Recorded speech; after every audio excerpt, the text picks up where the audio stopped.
Today with Ayman Siksak. Good evening and welcome to the news today. It's the latest humanitarian crisis caused by the war in Syria. Tens of thousands of people have amassed along the border with Turkey, driven away by advances by regime forces who are being backed by Russian air power. I-24 News defense correspondent Shai Ben-Ari reports. A Syrian regime offensive in the area north of the city of Aleppo is threatening to cut off one of the most significant rebel strongholds. The development is increasingly being described as a potential turning point in Syria's civil war, which has raged on for nearly 5 years now. The regime and the rebels both control large sections of the Aleppo district. But the recent capture of the Shiite town of Zahra by the army and its allies has cut off the rebels from their major supply route, leading from the Turkish border. Aided by Russian airstrikes, the regime has advanced even further north over the past 2 days, bringing its forces to within 25 kilometers from the border. A bomb dropped near us while we were fighting. We are being treated here. I can walk slowly. I will go back to fight after my treatment is finished. The developments in the Aleppo district are having a direct effect on Syria's neighbor to the north. The fighting has forced 30,000 refugees to the border with Turkey, but almost all have been placed in temporary camps on the Syrian side. Here the situation is even worse. The people and the children here suffer from scabies because the lack of toilets, duvets and sheets. We're sick now. It's unbearable. Turkish Prime Minister Ahmet Davutoglu met Monday with German Chancellor Angela Merkel.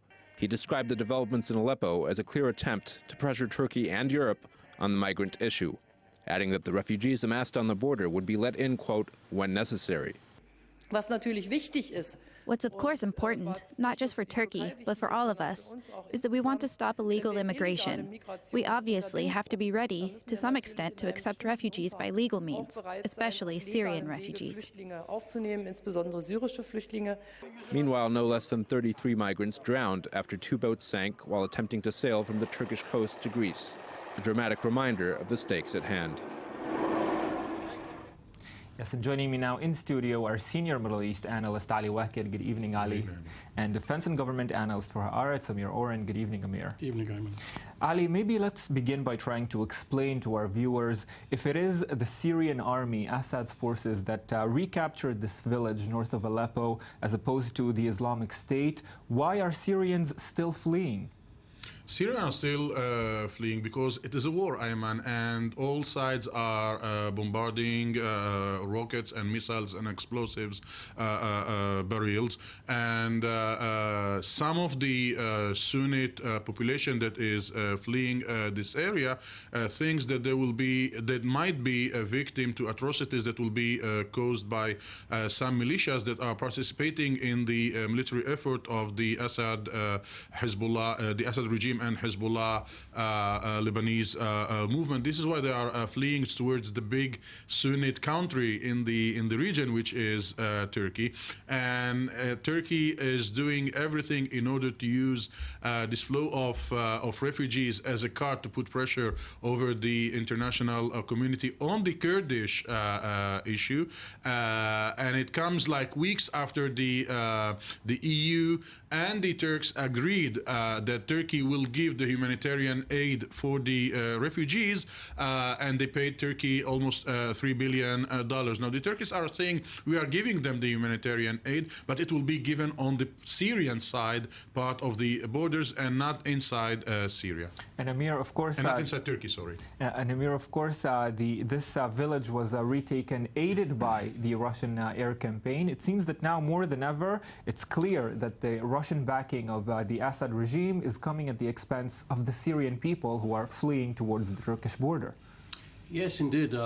It does not seem as if Vladimir Putin is overly concerned about the fate of the Syrian people, the Syrian civilians. And of course, this is the luxury that he enjoys compared to Barack Obama.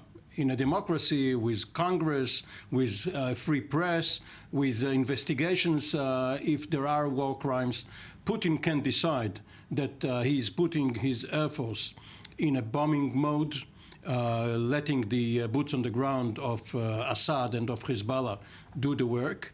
And as Ali said, the population there knows full well that there might be vengeance and retribution for the last 4 years when Assad was on the defensive. Now, if he retakes Aleppo and the environs, then some people may pay with their lives, and the prudent way for them is to flee.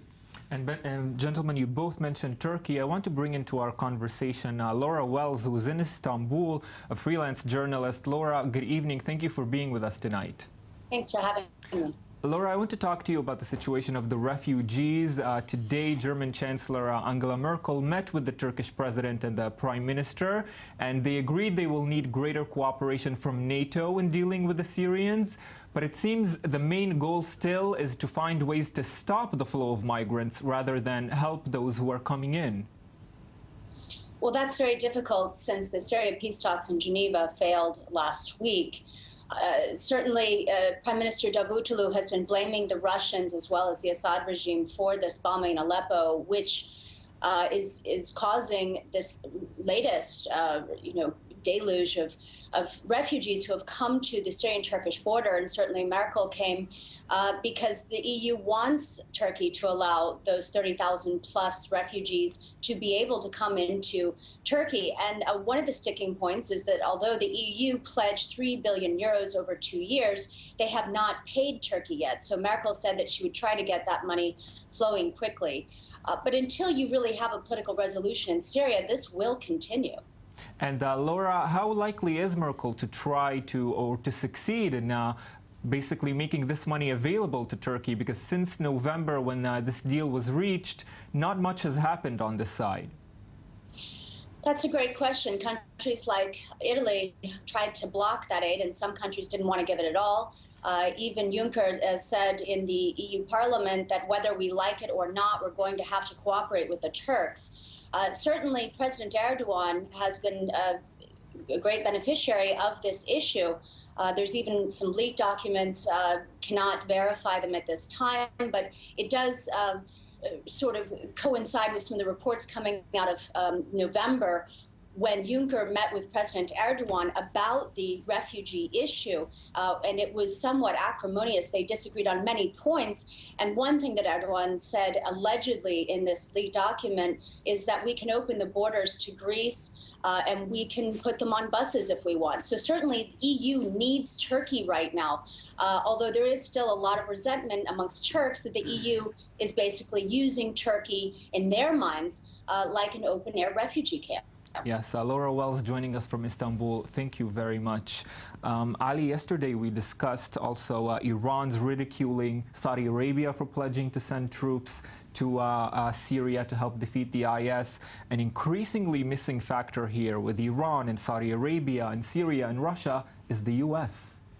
Yeah, the U.S. is, in my opinion, prefer to follow this policy in which they are focusing on the Iraqi-Syrian borders and leaving to the Russian to deal with the other parts, with the other opposition that the U.S. define as moderate opposition. But there is no doubt the Americans are outside of the current equation in Syria, and they are leaving their allies Saudi Arabia and Turkey to deal with this huge progress of the Russian Syrians towards the borders of both Turkey and Jordan, and maybe later on towards the Syrian-Israeli borders, if this rhythm of operations of the Syrians with the support of the Russian Air Force will be maintained. Ayman, in order to understand the context of the situation as far as Turkey is concerned, yesterday when there was an envoy of the Americans visiting Ain al-Arab Kobane, Erdogan said that the Americans should decide who is their ally, and this is still dictating the mood with which the Turks are dealing with the issue of the refugees, at least the recent flow of refugees that counts for the moment around 40,000 people. Yes, Amir Oren, I know you have a lot to say about this, but you are staying with me, I promise. Ali Waked, in the meantime, thank you very much for being with me tonight.